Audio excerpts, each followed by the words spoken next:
All right. Well, good morning, everyone, and welcome again to another segment of Engage 757 Speaks. And today I'm happy to introduce to you Brian Bertini, who is an IT professional. And we're going to have a conversation about AI and Chat GPT. And just before we started recording, Brian was mentioning that we had just spoken a couple of weeks ago, and and a lot of things have come into play just since that time. So it seemed like this is, as we know, the world of with computers, the internet, everything has to do with the web. It's just by the time you get something, it's already old. You said that. I mean, we're moving at light speed. And again, thank you for having me. I appreciate it. Yeah, Happy to well, be thank you here very today. well, glad to have you here on this subject. So, Brian, let's get started. So, first, I don't want to underestimate or, anyone's knowledge. So let's have it. Can you just explain to us what is Chat GPT? What is AI? Are they the same thing? Are they different? What? Tell us about that. Sure. So one of the main misconceptions from people who aren't in the tech world is that AI is a thing, right? It's like one thing, but it really is a category. It's the topic, right? So there are there are many different categories of AI, but to really slim it down and to give the basic, understanding of what you're dealing with is something like ChatGPT. So that's a good example because everybody seems to know about this now, and it's becoming very common. So basically, what you're dealing with an app like ChatGPT, it is basically a chat bot. So if you have experience going on websites, customer service, the little screen pops up in the bottom and it says, "Can I help you today?" And then you type a few things in. So those are like basic chat bots that have been around a long time. So AI is not completely brand new. The technology goes quite further back than most people realize. But for today's purposes, that's the general use of AI that we've been familiar with for the past couple of years or so. And it gets to a point where the chatbot can answer certain questions, and then if it goes beyond its knowledge of what to say back, it'll bring you to a live agent, as normally what the process is. So those are limited, chatbots, limited forms of AI. So what Hmm. ChatGPT is, just think of like a chatbot that has gone to college, graduated, got his master's degree, and now is out in the world answering questions. So it's kind of like a chatbot to the next level. So ChatGPT basically is a combination of information that was fed into it that goes Hmm. back maybe 400 years of American literature, science, art, everything that we've accumulated over the years, social media articles, like news articles, everything that you could imagine has been fed into it. And that's the data that it uses to pull from. So if you're familiar with how a search engine works, like Google, it's pulling from a massive database that it has to show you which website to go to. So that's a good way to kind of align yourself in thinking properly that ChatGPT is kind of like a search engine for answering questions very specifically. Okay, we broke that down nicely. Had some great analogies there. And so, if you want to kind of go into, what are some of the common fears or misconceptions that you may be aware of about using this type of technology? Sure. Well, one of the biggest things that I always say to people is it's a misnomer in a way, right? Because it's like they say it's artificial intelligence, but it really is not intelligence on this level. There are other levels of artificial intelligence that we could discuss later that are a little bit more advanced, but keeping in line with ChatGPT, which is what most people are familiar with, these type of forms of AI are really just scanning massive amounts of data, and to believe it or not, in between each word that it types to you, it's pulling about 270 million actions.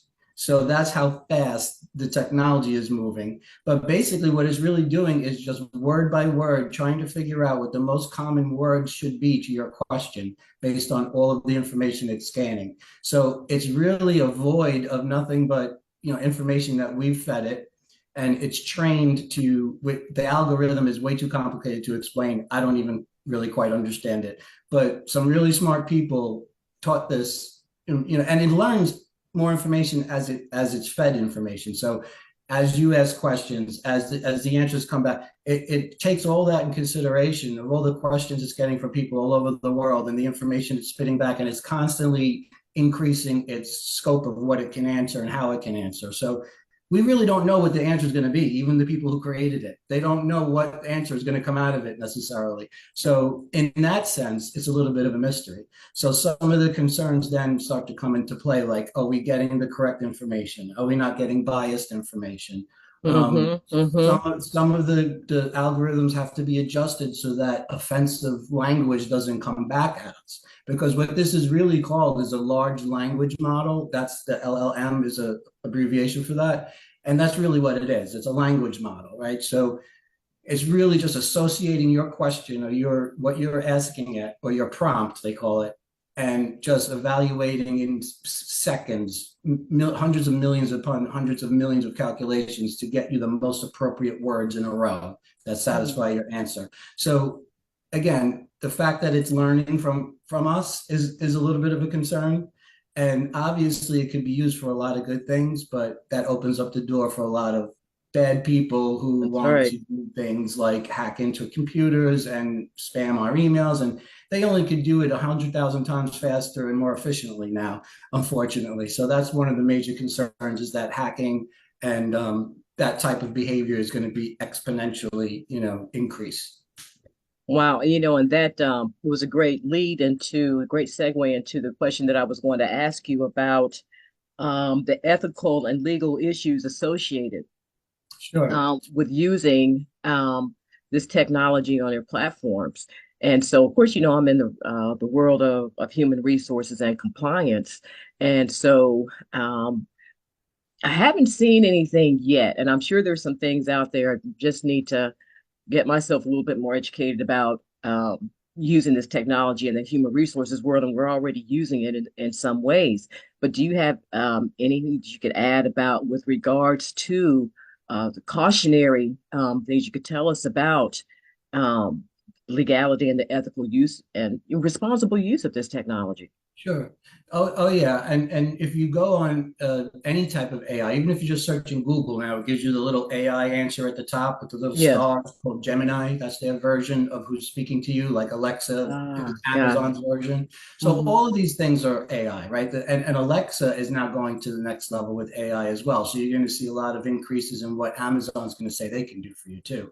So with that said, and I think we spoke about this the first time anecdotally, like anything, any topic of business or industry that has the word human in it, pump the brakes, be careful, because you're not dealing with human, right? You're dealing with computer machine, and you do have to be very careful. So you will get those disclaimers. If you notice when an answer comes up on AI, you usually will see something that says generative AI for, Yes. Hmm. basically, I don't know the words verbatim, but it's basically saying this may or may not be correct. Use it, responsibly. They're basically telling you it's on you to use it responsibly. We're going to answer it, but it's on you to decide how you're going to use it and basically be careful, right? So some of the very basic things, students are using it to write papers, cheat on Yeah. tests. I mean, these are the things that unfortunately from high school to college are very common. I mean, even before the internet, students were trying to figure out ways of sharing information, right? So now Right. they can share it without even anybody knowing they're doing it, basically. And plagiarism is much more difficult to identify. It used to be easier because teachers could go do a search on Google and figure out if their students were borrowing or stealing or sharing information. But now with AI, I mean, it's so advanced that you can literally get a very unique sounding report based on a To Kill a Mockingbird, summarize it for me, and you could do that several times and get several different versions. And, you can mix and match pieces and parts. And, how do teachers and professors, really know what people are doing? So it's quite interesting in that respect. But as far as like going back to human resources, I mean, part of the reason why we need human resources is for that word itself, right? I mean, the machines are already scanning the resumes. They've been doing that since the days of Monster. So you're going back That's 15, 20 true. years, we're Yeah. already starting that. Now it's getting to the point where you do have to be careful, like you said, as far as how ethically are we using this? Because some companies have been already exposed to um, zeroing out on specific areas that they want to pull recruits from, specific backgrounds they want to avoid or not Oh, avoid. So that's Mhm. one of the challenges in your profession that you could see head on, and unfortunately you're going to never be able to stop that 100% because there's always going to be a human being somewhere that wants to, adjust the system to benefit what their personal desires are. Wow. That's a It's a subject lot to I would think like about. to go into a little bit. That's a Yeah, whole topic conversation all in itself. But lastly, I absolutely. would like to ask you if what questions should a person, or whether they're using it for their personal use or for their business use, what sort of questions should they be asking in order to determine which AI package software or whatever would be best for them? What sort of questions should they ask? Well, I think they should do some good research on those apps in general and get the sense of what is out there right now. Reviews, responses from others, the community forums are out there if you want to find them. Any particular app that you're interested in using, do some research on it. Get some Mhm. really good, pros and cons and be responsible on your use of it again because it's going to be there to use and there's going to be a million of these apps at the end of the day and it's unfortunately a little too early to know which are the good ones and the bad ones. And Yeah. then to get into some of the changes we discussed in the past 2 weeks, China just released their free version of AI called DeepSeek, and it's Wow. free open source. Anybody could download it and teach it what it wants to teach it. So now we're getting into very, very dangerous waters because people can now download it. It's open source, so anybody who has knowledge of computers and how to program can teach it all kinds of things. And that's the scariest part of it. So we do have to just be individually responsible for how we use it. And unfortunately, it's going to be a bit of a fight. Now China's technology, they were known to be a little bit behind us for the past 10 to 20 years, but they just flipped the game and showed us how far ahead they are because their AI is much more robust than ours is right now. So, Wow. and it's cheaper to use and it's faster. So they figured out a way to like say, for instance, you use, X percent of your brain to answer a question. If somebody asks you a very difficult question, you focus, you use a lot of brain power. Somebody asks you where you live or your phone number, you're using only a tiny, tiny percentage of your brain. AI, the way we have it developed now, is every little question you ask it, it's zooming through hundreds of billions of algorithms and processes to come up with the answer. China's the best way to describe how better or faster or more robust China's version is. China's taught its AI how to just use a very tiny resource to answer an easy question versus so it's right sizing how much of the brain to use. And that's Wow. really put in leaps and bounds above what we've done and eventually we'll catch up, but they'll be further ahead and we'll try to catch up. So it's going to be that race again, like they Hmm. used to have, the nuclear arms race back in the 80s. Now it's going to be the AI race. And Right. that's the future of it. Unfortunately, it's going to be used for good, bad, and otherwise. So we just have to strap in and really just do as much research as we can if we're going to be using it and be as responsible as we possibly can. Well, Brian, this has been an incredible segment. I've enjoyed this tremendously. I've learned a lot more, even from, the past conversations we've had. I learned even Yeah, more today. And I certainly hope you'd be willing to come back, and absolutely. talk with us. Thank Would you. love to have you come back once a month or whatever, and we'll just explore a topic and talk about it for 5 minutes and continue to educate folks.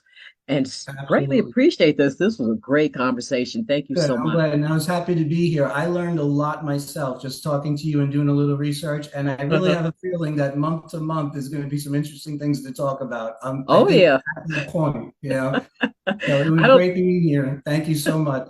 Thank you, Brian. Have a great day. Appreciate you. You too. Bye All right. bye. Bye bye.